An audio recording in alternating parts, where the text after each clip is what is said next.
Hello guys, in this video I'm going to show you how to check your total assets on Revolut. So I'm going to show you step by step. It's pretty easy. Just open up the Revolut application, then move on to the home page, which is right here, and open up the statistics tab on the top right corner right here.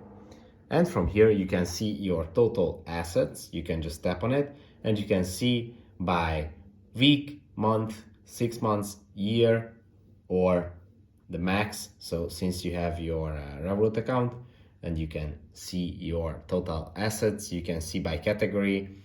As you can see, I have 82% crypto, 18% investments, cash, savings, and I have no linked accounts. You can see it by chart and by pie chart or by this graph. So it's pretty easy to use. I hope this video was helpful for you. Don't forget to subscribe and see you in the next one.